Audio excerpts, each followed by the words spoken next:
இந்த படத்தோட கதையை ஃபர்ஸ்ட் கேட்டிருப்பீங்களா? அப்போ வந்துட்டு உங்களுக்கு தெரிய வந்திருக்கும் பிரபுதேவா சார் இருக்காங்க. நான் வந்து எந்த படத்துலயே கதையே கேட்க மாட்டேன். உடனே நீங்க தப்பா எழுதிடாங்க. கதையெல்லாம் நம்ம கேட்டு நடிக்கிற அளவுக்கு இல்லை, பெரிய அளவில் ஓவரால் அடிக்க விட மாட்டார். அது ஒன்று நம்ம ஓவரால் நடிச்சதை வேட்டாக்கா கொஞ்சம் குறைச்சிக்கலாம்க்கா. அதுக்கப்புறம் நான் காமெடி கேரக்டர்னோடனே சில நேரம் அது எக்ஸ்ட்ரா பண்ணால் தான் நல்லாயிருக்கும் நம்ம நினைப்பான. இப்போ உள்ளவங்களாம் கொஞ்சம் கம்மியாக போதும் அப்படின்னு சொல்கிறாங்க. இதில் யோகி பாபு சார் வந்துட்டு டான்ஸ் நம்பருக்கு பர்ஃபார்ம் பண்ணியிருக்காரா படத்தில்? கேட்குறீங்களா? படத்தில் இன்னொன்று ஏஆர் ரகுமான் சாரோட அவரோட இசையில் நம்ம முகத்தெல்லாம் அவர் பார்க்குறாரு, அதே பெரிய சந்தோஷம். ஸோ இது வந்துட்டு ஒரு மியூசிக்கல் டான்ஸ் நம்பராக இருக்குது, காமெடி நிறையவே இருக்குது. மூன்வாக் திரைப்படத்தினுடைய ஆடியோ லான்ச்சில் இருக்கும். நம்மளோட திரு யோகி பாபு அவர்கள் இணைஞ்சிருக்காரு. வணக்கம் சார். வணக்கம். வணக்கம். எப்படி இருக்கீங்க? நல்லா இருக்கு. நீங்களாம் எப்படி இருக்கீங்க? ரொம்ப சந்தோஷமாக இருக்கும். உங்களை பார்த்ததுல அவ்வளோ ஹாப்பியாக இருக்குது. So first time Manoj sir இந்த கதையை உங்ககிட்ட சொல்லும் போதும், இந்த காம்பினேஷனை பற்றி நீங்கள் கேட்கும் போதும் எப்படி ஃபீல் பண்ணீங்க? ஃபஸ்ட்டு வந்து சார் வந்து மீட் பண்ணி பேசும்போது இந்த கதை வீட்டில் தான் சொன்னார்.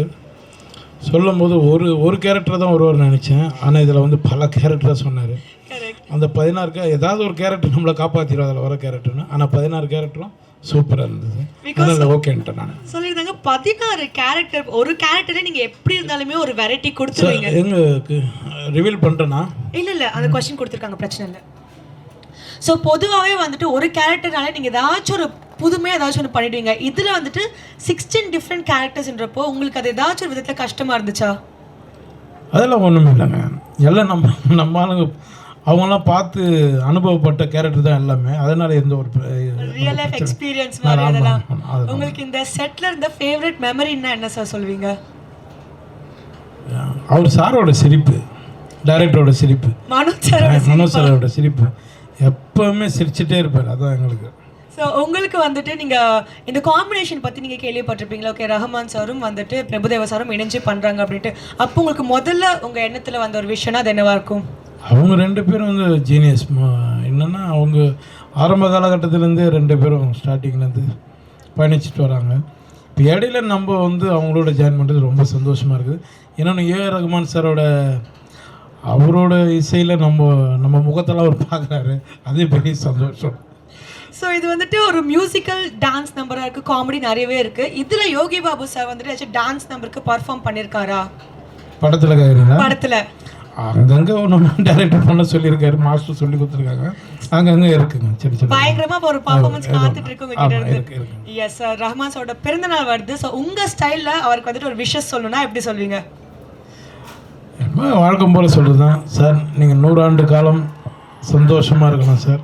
என்றும் உங்களை முருகப்பெருமான் உங்களை காக்கணும் சார். நன்றி சார். Thank you so much. உங்களுக்கு all the very best for future projects. Thank you madam. எல்லாருக்கும் ரொம்ப நன்றி. Advance happy Pongal. தேங்க்யூ.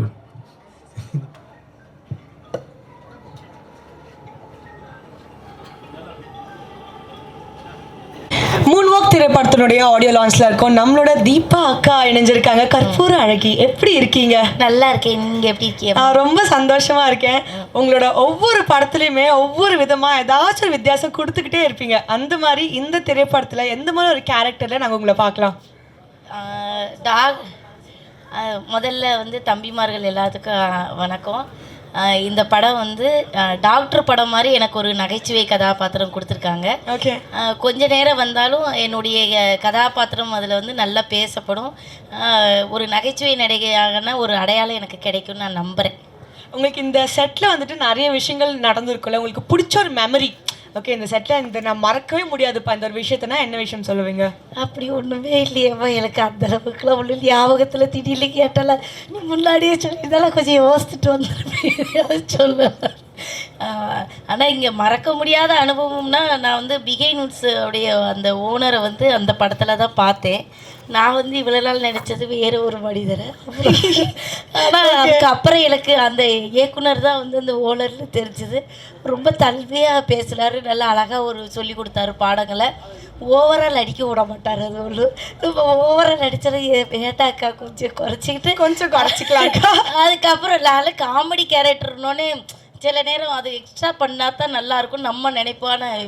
இப்போ உள்ளவங்களாம் கொஞ்சம் கம்மியாக போதும் அப்படின்னு சொல்கிறாங்க. அதனால் அப்படி இந்த படத்தோட கதையை ஃபர்ஸ்ட் கேட்டிருப்பீங்களா? அப்போ வந்துட்டு உங்களுக்கு தெரிய வந்திருக்கும் பிரபுதேவா சார். ஏம்மா நான் வந்து எந்த படத்துலயே கதையை கேட்க மாட்டேன். உடனே நீங்க தப்பா எழுதிடாங்க. கதையெல்லாம் நம்ம கேட்டு நடிக்கிற அளவுக்கு இல்லை, பெரிய அளவில். அது வந்து அந்த படத்தை எடுக்கிறவங்க இந்த படம் வெற்றி படமாக மாறும், இதில் இவங்கவுங்க நடித்தா நல்லாயிருக்கும்னு நம்மளை கூப்பிடுறாங்க. எனக்கு என்ன வந்து அம்மா கேரக்டர் வரும், அக்கா கேரக்டர் வரும், இன்னும் பாட்டி கேரக்டர் கூட வந்துருச்சு. ஸோ அந்த மாதிரி ஏதாவது ஒரு கதாபாத்திரங்கள் வரும்பொழுது அது எத்தனை நாள் வேணும் அப்படின்னு நாங்கள் கேட்போம். அவங்க நம்மளுக்கு எல்லாம் ஒத்துக்கிட்டாங்கன்னா நம்ம போய் நடிக்கிறோம். ஆனால் இது நடிக்கும்போதே பிரபுதேவா சார் நடிக்கிறாங்க அப்படின்னு சொல்லி தான் என்னைய கூப்பிட்டுட்டு இந்த ஒரு இது சில விஷயங்கள் வந்து இப்படி நடிக்கணும் உங்களுக்கு ஓகேவா அப்படின்னாங்க. அதெல்லாம் நான் நடிக்கிறேன், ஒன்றும் பிரச்சனை இல்லை அப்படின்னு சொல்லிட்டு நான் நடித்தேன். மற்றபடி பிகை நோட்ஸில் உங்களுக்கு தெரியும், தொடர்ந்து நிறைய எனக்கு பட்டிமன்றம் பேசுறதுக்கு வாய்ப்பு கொடுத்தது ஃபேமிலியில் ஒரு அங்கமாக இருக்கு. ஆமாம், ஒரு டான்ஸு வாய்ப்பு கொடுத்தாங்க. அப்புறம் இப்போ வந்து இந்த நிறைய பேருக்கு ஹோம் டூரில் அனுப்பி வைக்கிறாங்க. இந்த மாதிரி வேலைகள் தொடர்ந்து கொடுத்துட்ருக்காங்க. அவங்க எடுக்கிற படத்துலேயும் எனக்கு வாய்ப்பு கொடுத்தது நான் ரொம்ப பெருமையாகவும் மதிப்புக்குரியதாகவும் நினைக்கிறேன். நீங்கள் இந்த படத்தில் ஒரு பாட்டாக இருக்கிறது எங்களுக்கு ரொம்ப சந்தோஷம். பிகாஸ் நீங்கள் எதாக இருந்தாலும் ஒரு பெஸ்ட்டாக தான் கொடுத்துருக்கீங்க இது வரைக்கும். ஸோ இன்னும் நிறைய என்னென்னம்மா இது வந்து இயக்குனர்கள் கையில் தான் இருக்குது, நம்ம கையில் கிடையாது. சிலர் வந்து இந்த அக்கா வந்து அழுகிறதுக்கு மட்டும்தான் பயன்படுவாங்க அப்படின்னு யோசிப்பாங்க. சிலர் வந்து இந்த அக்கா நகைச்சுவை பண்ணுறதுக்கும் பயன்படுவாங்க. இயக்குனர்கள் என்ன சொல்கிறாங்களோ நீங்கள் கொஞ்சம் கம்மி பண்ணிக்காங்கன்னா நம்ம கம்மி பண்ணிக்கணும். இல்லை எங்களுக்கு இந்த மாதிரி ஜாஸ்தியாக கிராமத்தில் நான் ஒரு அக்காவை பார்த்தேன், இந்த அக்கா இப்படி தான் நடிப்பாவை அப்படின்னா நம்ம அதுக்கேற்றாப்புல நடிக்க போகிறோம். அது வந்து வேலை வாங்குறதும் அவங்க எழுதுகிற அந்த வசனத்துலேயே தான் நம்ம சொல்கிறது இருக்குது. அதனால் நம்ம கையில் ஒன்றும் கிடையாது. ஒரு கதாபாத்திரம் நிற்குதுன்னா அது டைரக்டரோடைய எழுத்து வடிவத்தில் தான் இருக்குது. நச்சுன்னு அழகாக பதில் சொல்லிட்டீங்க. Thank you so much. என்ஜாய் பண்ணி ரொம்ப நன்றிங்க ஐயா, ரொம்ப நன்றியா. மூன் வாக் பார்த்தனுடைய ஆடியோ லான்ச்ல இருக்கோம். நம்மளோட சதீஷ் இணைஞ்சிருக்காரு. வணக்கம் சாட்ஸ், எப்படி இருக்கீங்க? நல்லா இருக்கேன், எப்படி இருக்கீங்க? ஸோ ரொம்ப ஹாப்பியா இருக்கேன். இந்த படத்தோட போஸ்டர்ஸ்லாம் பார்த்தேன். உங்க ரோலே வந்துட்டு ரொம்ப ஒரு மாதிரி என்ன பண்ணிருப்பாருன்ற கேள்வி எனக்கு பார்த்ததுல இருந்து இருந்துச்சு. ஸோ ப்ளீஸ் எங்களுக்கு உங்க ரோலை பத்தி சில வார்த்தைகள். ஸோ ஃபர்ஸ்ட் ஆஃப் ஆல் வந்து எல்லாருக்கும் வணக்கம். ஒரு 20 துப்பாக்கி நிற்கிற மாதிரி இருக்குது எனக்கு வந்து பார்க்குறதுக்கு. பட் வந்து ரொம்ப சந்தோஷம். நீங்கள் தான் வந்து ஒரு ஒரு படத்தை நீங்கள் ஒரு படமோ இல்லை எந்த மாதிரி ஒரு விழாவையோ நீங்கள் தான் வந்து சிறப்பாக கொண்டு போகிறீங்க. ஸோ வணக்கம். மூன் வாக் வந்து என்னுடைய டெபியூட் மூவி. இதுதான் என்னுடைய முதல் படம். Manoj sir, NS Manoj sir தான் வந்துட்டு இந்த கதையை எனக்கு சொல்லும்போது இந்த ஜாஸ்மின் அப்படின்ற ஒரு கேரக்டர் நான் வந்து பண்ணுறேன். பட் ஃபஸ்ட் அந்த படத்தில் அந்த கேரக்டர் எனக்கு இல்லை. ஜோகோவிக், பாபுட்டி, அதாவது பிரபுதேவா சார் அண்ட் அஜு வர்கீஸ் தான் இருப்பாங்க.